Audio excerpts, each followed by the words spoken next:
right, my brother-in-law Kenneth just called me to say there's no way those two guys ever fight. Good, I don't want to see them fight. I want to see them fight it out for us as users on their platforms. What do you want? Dusty, who do you got? Your brother-in-law, who is the very world-famous designer, Kenneth Cole. Just want to point out, talented, makes the most wonderful things. He is. And he did say that he would be able to slap me around, but he would choose not to do it. He could totally slap. I could slap you around. Okay, Jennifer from South Florida. So could Jennifer. Hello? Hey, Jen, how you doing? What's the question? Oh, this is Martine. Okay. I'll take a Martine. Hi. Where are you from and what's your question?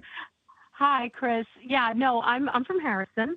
And, you know, actually, I'm very disturbed about the social media as a whole, because I just feel that our society has become so dumbed down by what's going on that, frankly speaking, between Twitter, Threads, or anything else, I just think we're at such a loss, you know, as a whole about the way we communicate with one another. And I think it's really sad. I don't disagree. I think that there's a mistake in thinking that more is always better when it comes to media. I think that that's more opportunistic for people who are trying to create cottage industries and kind of fringe insurgencies that, you know, it just allows them to get market share. But look, at the end of the day, it doesn't matter what the modality is. It's about what your intentions are and what is popular and what is currency.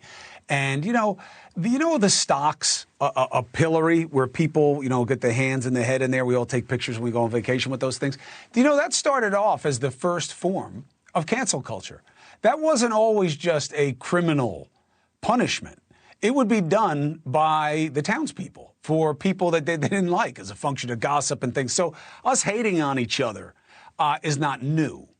But when you do take the face-and-face interaction out of it, I really think Mike Tyson had something. Not that violence is the solution, always. But, you know, that social media made you people forget that sometimes what you say can get you punched in the face. I do believe that what we have forgotten is the idea of consequence in what you say about people, because you're not actually in front of them and you don't have to own it. So we're desperate for better. And at the end of the day, the most important thing is, Martine, better begins with you and it begins with me. You control how you are and what you react to, and I do the same.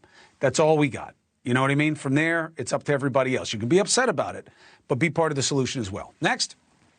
Okay, very quickly, Jennifer, quick.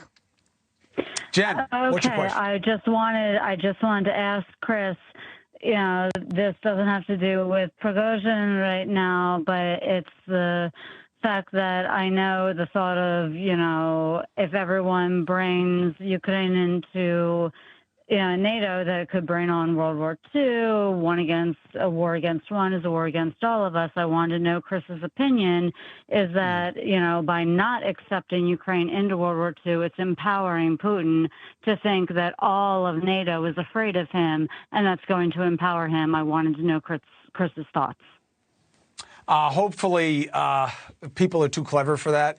Everybody knows that Ukraine won't be getting a vote on NATO anytime soon. The conflict would have to end first. That's known. So I don't think that Putin can really weaponize the absence of their membership. And I don't know that it even happens. We'll have to see. What really happens is keeping the resolve and the collective conscience together that you can't go into another country and start killing civilians and try to claim high ground or mandate. That's what matters most. Hey, thank you for watching. Please go to newsnationnow.com, newsnationnow.com, and you can find NewsNation on your television provider. And don't forget to click the red subscribe button down below. Then you will get more of NewsNation's fact-driven coverage.